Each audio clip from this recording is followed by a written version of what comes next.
ভারতের প্রধানমন্ত্রী নরেন্দ্র মোদীকে সফরের আমন্ত্রণ জানিয়েছে পাকিস্তান। পাকিস্তানি সংবাদ মাধ্যম ডন জানায়, আগামী অক্টোবরে ইসলামাবাদে অনুষ্ঠিতব্য সাংহাই কো-অপারেশন অর্গানাইজেশন (SCO) বৈঠক উপলক্ষে এই আমন্ত্রণ। তবে মোদী এই আমন্ত্রণে সাড়া দেবেন কিনা সে বিষয়ে এখনও দিল্লির পক্ষ থেকে আনুষ্ঠানিকভাবে কিছু জানানো হয়নি।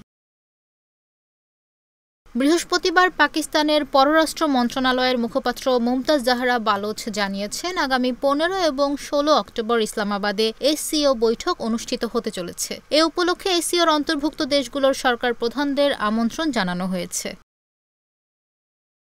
মুমতাজ জাহরা জানান, অনেক দেশ এই আমন্ত্রণ গ্রহণ করেছে, তবে ভারতের পক্ষে প্রধানমন্ত্রী নরেন্দ্র মোদীর যোগদানের বিষয়ে নিশ্চিত করে কিছু জানানো হয়নি। এ সময় তিনি ভারতের সঙ্গে পাকিস্তানের সরাসরি কোনো বাণিজ্যিক সম্পর্ক না থাকার বিষয়টি উল্লেখ করেন।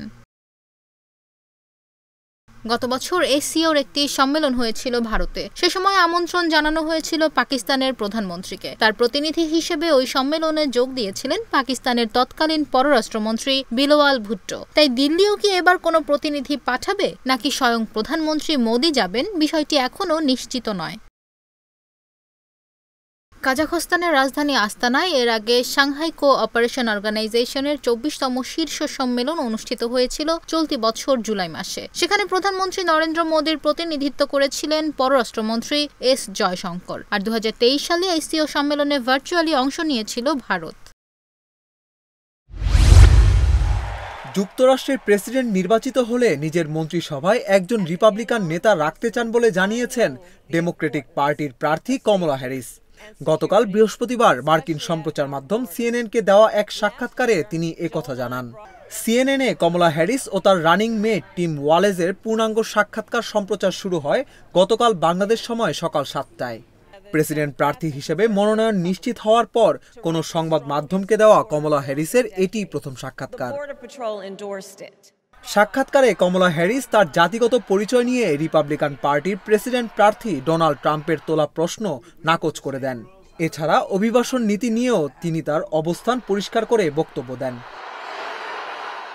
কমলা হ্যারিস জানান, তার মূল্যবোধে কোনো পরিবর্তন আসেনি, তবে যুক্তরাষ্ট্রের ভাইস প্রেসিডেন্ট হিসেবে দায়িত্ব পালন করার সময় দেশের সবচেয়ে গুরুত্বপূর্ণ কিছু বিষয় নিয়ে তার মধ্যে নতুন দৃষ্টিভঙ্গি তৈরি হয়েছে বলেও জানান কমলা।